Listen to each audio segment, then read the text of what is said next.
community po. Na kahit hindi na kayong mag-effort, eto na meron na. Opo, actually. Napasalamat din po kami sa lahat ng sumusuporta sa amin.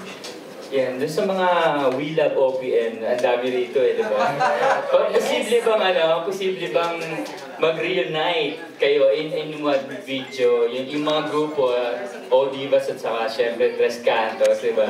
Congratulations, guys! Di ba? Congrats! Posible bang gumawa kayo ng video na magkakasama kayo?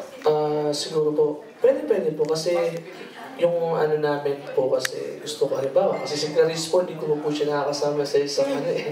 Yes, oo. And pwede po kaming magsama sa isang cover. So may mga collaborations din mangyayari dito? Opo.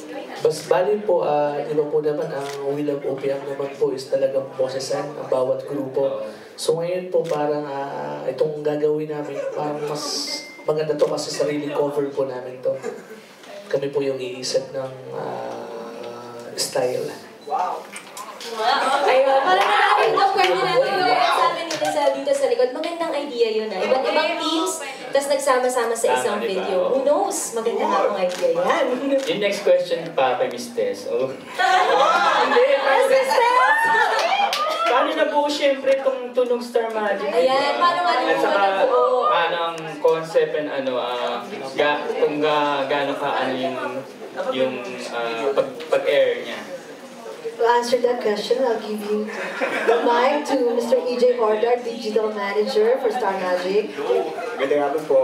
Actually, yung primary objective po ng Tunog Star Magic is para magkaroon po tayo ng venue, yung mga artista po namin sa mga celebrities na to have fun. Kasi passion po nila yung music eh. So nakita niyo naman po how passionate they are sa craft nila. So kung mapapansin po natin, medyo mahirap na po yung traffic sa TV, di ba? So para ma-showcase po natin yung talents nila worldwide, kinarate po namin to sa online. Ako naman po may tanong po ako para sa inyo. Wow! Do we plan to monetize Tunog Star Magic? Maybe in the near future, kasi kapag mga covers po sa YouTube, we don't own the songs pa. Pero sa phase 2 po namin, marami po kami plans na maglabas ng mga originals. So, nagko-compose din po kasi itong mga to eh. So, pag nag-release po kami ng originals, maybe i-monetize po natin. Sir, ba yung YouTube channel siya na yes, every kailan yung updates? Every Thursday po. So, abangan din po sa mga social networking sites namin. Nagpapasalamat din po kami sa pagsuporta nyo sa Instagram ng Star Magic, Facebook ng Star Magic, Twitter ng Star Magic. So ngayon po, mag-launch din po kami ng YouTube namin. And to add on, our first app will be having CJ and Cristel starting July 28, 5 p.m. on the Star Magic YouTube channel. Wow! So ito po yung existing YouTube channel. So we don't have a new YouTube channel. This will be the Star Magic YouTube channel. Doon na po tayo mag-upload ng Tunog Star Magic. And speaking of YouTube channel, we'd like to congratulate, of course, Cristel Fulgar as the first celebrity to earn 100,000 subscribers in YouTube. The Silver Tab Bottom Award.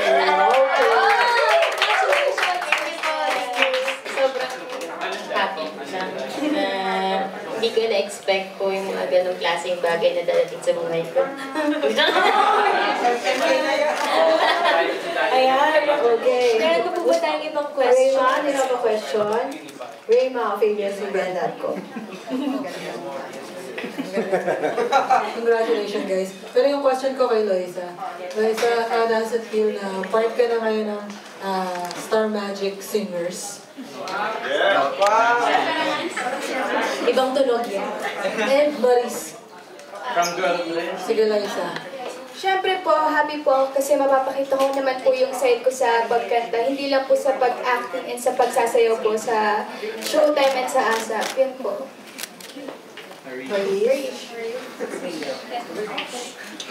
Parang saya ko po kasi nakabilang ako sa isang grupo ng mga singers. Actually po, dream ko po talaga as maging known as a singer. And ito na yung stepping stone.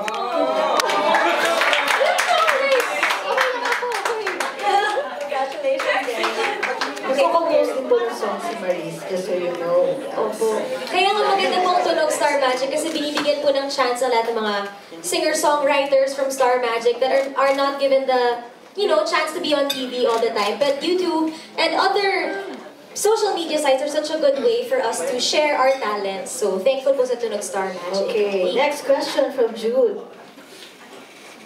Good afternoon, congratulations. On a serious note, kasi like you're doing covers and you're gonna be exposed to the World Wide Web.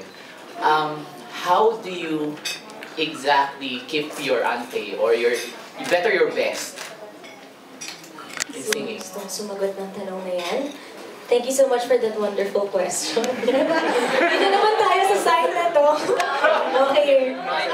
How do you try to keep your best, especially through these social media sites na maraming pwedeng mag-comment, magaganda, pangit, tayo daw tayo. Well, syempre, lalo na sa singing, practice pa rin. You always have to practice, rehearse with your partners, rehearse with, yun. So, lagi na mag-practice. Para pagdating ng recording, okay na, maganda, di ba?